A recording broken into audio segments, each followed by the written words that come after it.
Welcome to My Business Matters, the Michigan Chamber podcast. Hi, I'm Wendy Block, the Chamber Senior Vice President of Business Advocacy and Member Engagement. On today's episode, we're talking about the new political leadership and dynamic in Lansing. It's been a fast and furious start to the 2023-24 legislative session, and we're lucky to have three of our state's leading pundits with us today, including Adrian Hemond, founder and CEO of Grassroots Midwest, Jenell Leonard, owner of Marketing Resource Group, otherwise known as MRG, and John Sellek, founder and CEO of Harbor Strategic. Adrian, Jenell, and John are all part of the Pundits and Pollsters panel at the Michigan Chamber's upcoming Chamber Day on May 3 in Lansing.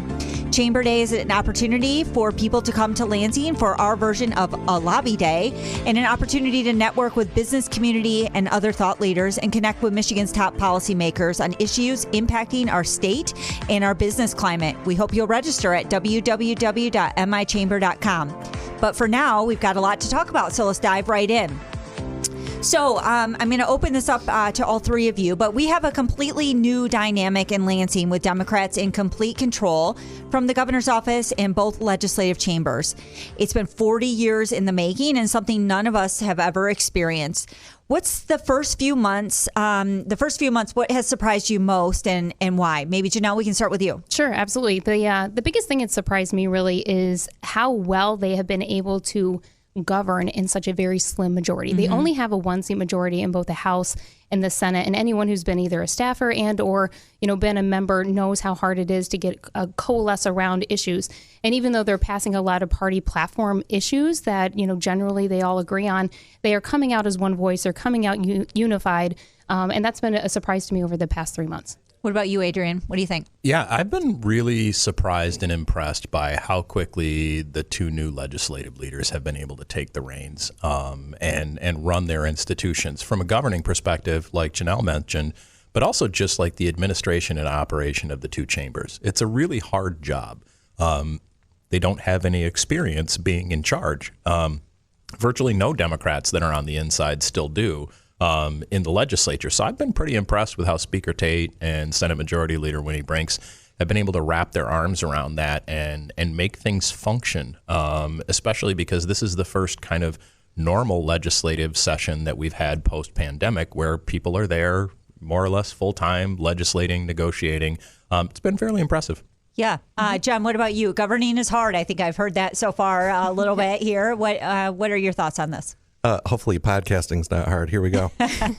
I agree with all that stuff, but I think I would add the surprise for me is the speed at which the governor lost control of her agenda. I think we knew she had a small window to do the things she needs to do because governors have a different outlook on things than legislators do, and we're really getting to see that.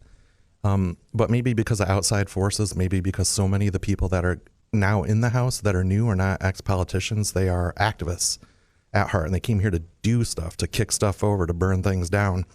I say that in a positive way. They have an agenda. They want to do stuff, and they're kind of starting to wonder, when are we going to get to it? I think the MSU shooting was probably a pretty big impetus to kind of kicking that door open and to see this flood, literally like a dam breaking of urgent Democratic policy agenda items flying through. I mean, they're going through so fast we can barely keep up, which means the public has no idea really what's been done so far. And my one little analogy here is my first job in Lansing was working for Governor Engler. And he was, like all these other Republicans in the legislature, a quote, principled Republican. He came to Lansing and said, we're not going to pick winners and losers. Well, that went out the window pretty fast when he was sitting in the governor's chair and he started losing factories to other states. It's a dog-eat-dog world out there. It hasn't changed from, back in the 90s to what it is now. So the governor got in office and she lost some factories and she was like, hold on. We're going to spend some money. We're going to build out some sites. We're going to create the SOAR fund. And we know, because we've heard from Democratic legislators, that created some pretty big fights within their own caucus room. And it did within the Republicans, too. So the governor's viewpoint, what she needed to get done, had a lot to do with things that weren't the priority of a lot of the newly elected people in the House. So we knew the governor would lose control to some extent over the agenda, but I think it happened faster than I thought. Sure. So maybe just along those same lines, there's a lot of talk in Lansing these days about education policy and whether or not we should assign schools an A through F grade. So far, what grade would you give both chambers and both parties so far? Who wants to start? Well, kind of piggybacking on what John mentioned about the governor losing the agenda, I would give an A to the minority leader in the Senate, Eric Nesbitt, because he was able to hold the line on the immediate effect. And the governor really wanted those rebate checks to go out, the 180, but they knew they couldn't do the rebate checks and also allow for the income tax reduction to go into effect. Otherwise, they'd be going into 2024 with a terrible budget problem, which they cannot afford. So the fact that the Senate Republicans were able to hold the line on immediate effect, and especially with Senator Nesbitt, he was one of the first crafters of that legislation in 2015 to put that trigger in to reduce the income tax. So the fact that he was able to 8 years later hold the caucus accountable, I give him an A for that. When it comes to the Democrats, politically speaking, when it comes to pushing their agenda and making sure that they're advancing their party platforms, I give them an A because they have been able to come out with unified message. If you look at the Republicans, there are 54 Republicans in the House and there are 54 messages, right? And that's one of the biggest challenges. And so the Democrats get an A on the politics. When it comes to the policies that they're pushing, I give them a D because I don't see that Michigan is business, that it's open for business, that we look competitive, and that we have a positive economic outlook at this point. Thanks, Jenell. Adrian? Let's see if I can make everybody mad all at once here. You're capable. I have faith in me. I mean, the real answer is that everybody gets an incomplete except for maybe the leaders in the House. And part of that is for a reason that Jenell mentioned. Their politics are a little bit more immediate. They actually have to face the voters next year. The governor doesn't have to face Michigan voters again unless she runs for president at some point.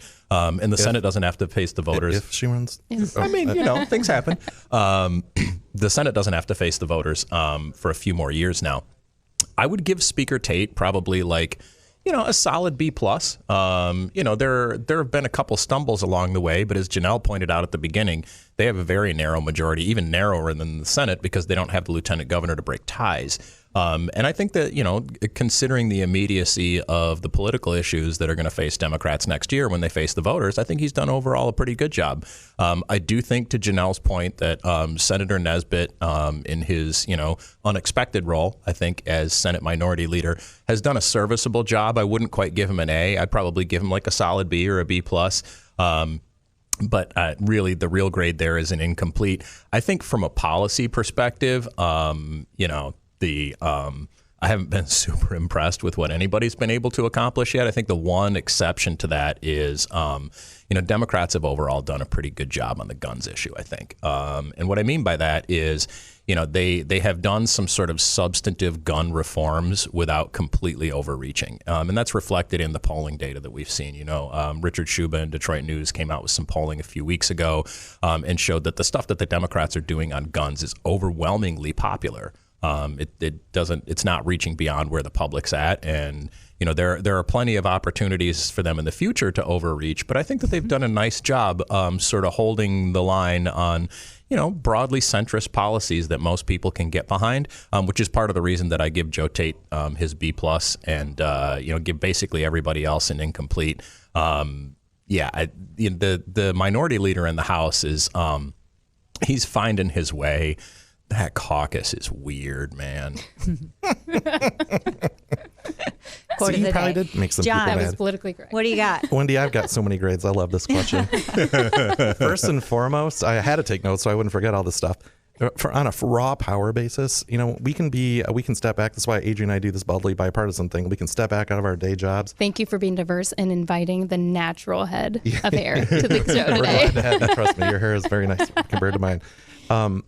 Anyway, we can be Tigers fans, but we can look at the Yankees and the Dodgers and go, these people know how to play the rules. There's no salary cap they're going to spend. They're going to trade and prey on the weak teams. From a pure raw power standpoint, maybe after kind of a slow start, the Dems in the House or in both sides of the legislature, have exercised raw power to achieve a huge part of their agenda before they even got to spring break. They get an A on that. On organization, I think, like Adrian said, Joe Tate, the speaker, has the hardest job in all of Lansing. The Democrats were not in power for a long time. So even just like people like us that worked, like Wendy and I and Jenell, that worked on the Republican side, there are plenty of Republican staffers. You can't walk through downtown with hitting 4 of them. There weren't as many Dem staffers. So they've had a lot of work to do to build that stuff up. They have new people in their roles running things. So somehow because of the position we're in. The clerk of the House, Rich Brown, is like a meme now because the way he tried to literally because of kind of some of the flubs, and I don't know if I'd call them mistakes or whatever, but anyway, trying to pass all this legislation and not following the script that was written out. He made a pretty funny physical maneuver. They're dropping to the floor after a blunder, but they fixed it. So on organization, I think they're more like a C, but they're bound to get better after all this stuff. I think on social messaging, the House Dems in particular are amazing at it. I think they're running circles around everyone else. They made the GOP look bad on the day that the speaker scheduled a vote, and one of the votes he had to have, like Jenell said, was off having a baby with his wife. They knew that was happening, and they had to make him come back the day the baby was born. And they made sure that they made the Republicans look like heartless clowns because they wouldn't provide the extra vote just so he could stay with his baby when they didn't mention the policy that was being voted on. Right. So they pulled out the social messaging thing really, really well. And then lastly, I'd just say, as far as like matching their campaign promises, if you go back and look through the millions of dollars spent on television last year to bring squishy middle voters over to Democrats, it was not, we're going to be the progressive laboratory of policy here in Michigan. We're going to pass every bill without really being able to read the details as fast as possible. They didn't promise that. They said they were going to be thoughtful and calm. They were going to like live within their means. The Democrats were telling the other Democrats to stop the spending. That's not what has been done. So the real question on that is, have they matched their campaign promises so far? I only kind of give them a C on that, at least as far as tone goes. I'm sure you can argue that some of the policies were there. But the real question is, because so much of it's passing so fast, which parts of those will get unpacked in next fall's election and which will never get unpacked? Yeah, so let's kind of talk about that. Let's move into some policy discussion. So there's been a lot tackled over the last 3 months, things like repealing right to work, restoring the prevailing wage mandate, repealing the pension tax, expanding the earned income tax, and more. I mean, guns legislation is now just starting to move. Of all the policy changes that have passed or have been enacted, what do you think is the most significant and could be the biggest predictor of what's to come? I mean, there's been a big focus on unions. Is that a sign of what else could be coming? Adrian, maybe we start with you.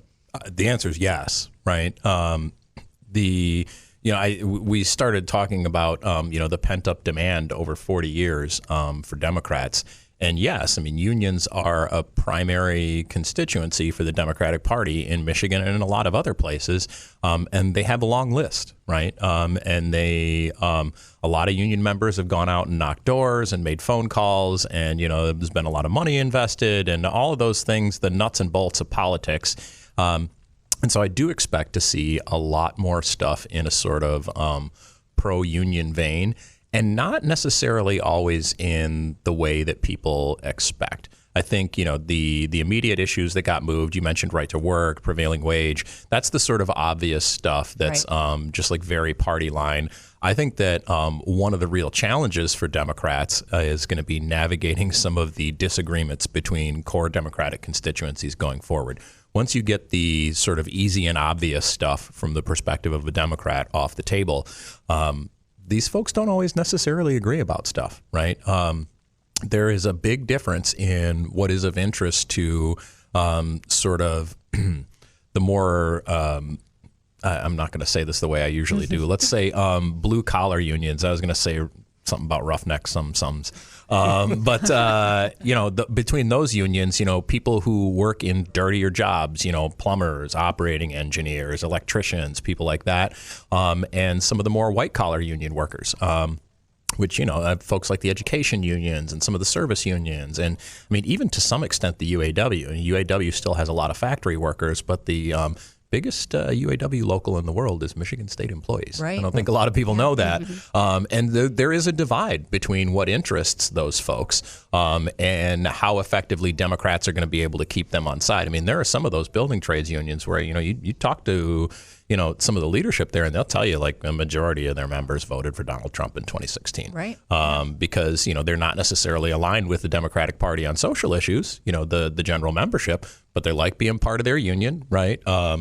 They like things like prevailing wage and right to work. They also like building pipelines and, dirty stuff that powers the economy.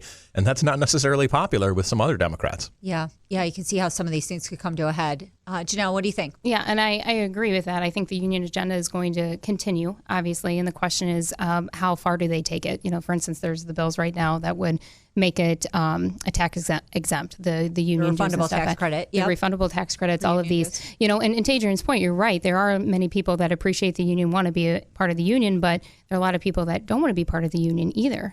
So I think the Democrats are going to have to figure out, at what point do they stop catering to the union agenda and letting that drive versus, the social issues. Social issues are motivating. We've seen that in the abortion proposal that passed in November. I mean, at the end of the day, social issues are convictions. Convictions vote.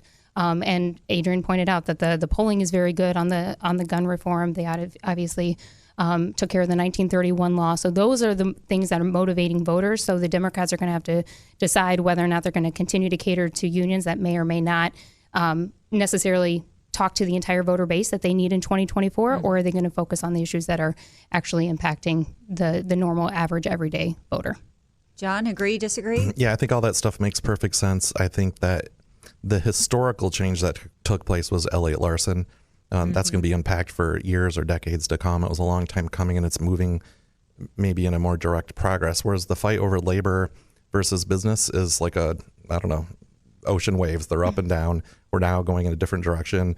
They're not done yet. So I think that's the more interesting thing that's to come. Like you guys both said, we're all focused on right to work and prevailing wage. The media is focused on those things, but the bill package that dropped right after that, talking about, wages being taken out of your check to be put in a PAC or into your union dues, the refundable tax credits for union dues, all that kind of stuff.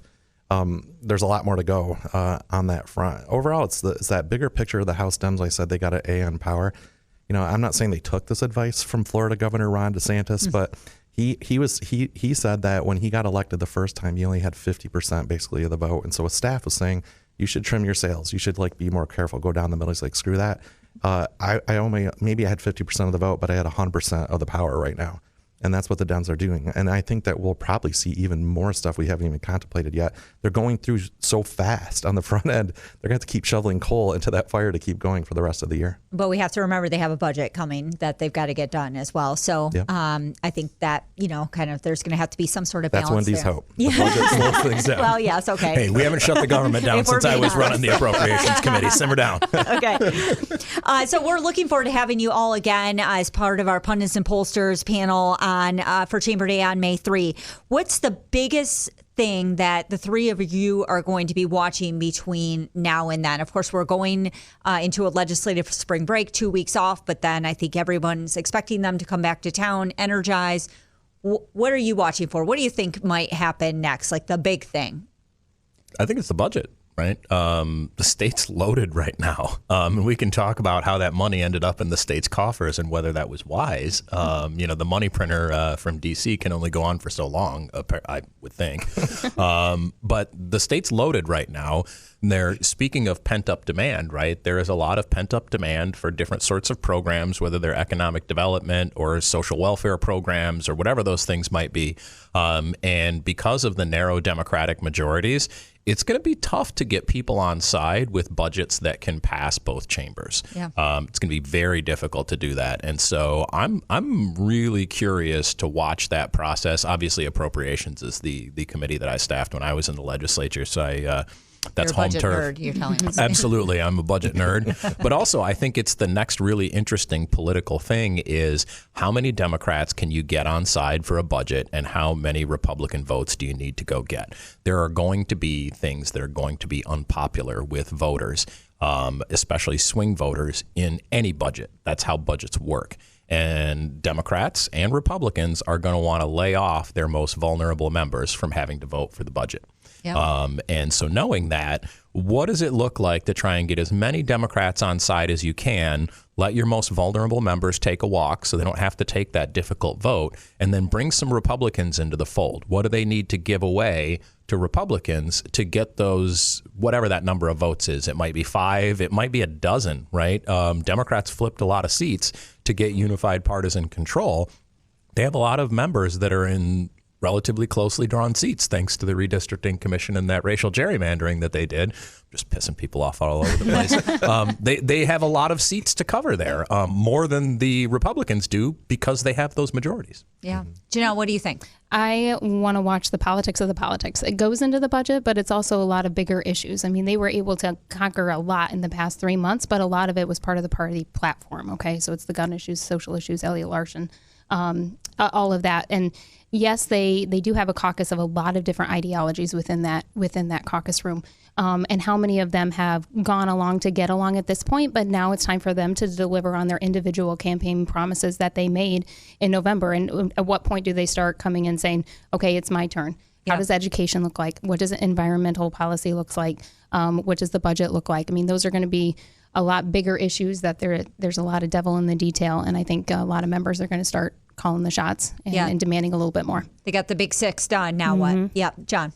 Yeah, all that is all 100% true. And then what I look at is when you're going really fast on something, Wendy, you've seen this a million times over the years in your line of work, things get screwed up, things get dropped. It's the cleanup that's yet to come. And it may feel like, wow, all the stuff that maybe the business community doesn't love already happened. Poof, it's over with, but it's not.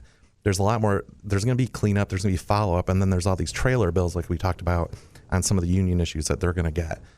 So there's still time and importance for you and your crew to be active. So all this work Wendy and her team is doing for, say, the Chamber Day is so vital. Not only that you come to Lansing and listen to all these big mouths up on the stage, but that you become the messenger to take that information back home, that you take it to your C-suite, that you take it to the rest of your management. You figure out how to be the messengers to the rest of your company. Saying, here's what's really going on in Lansing now.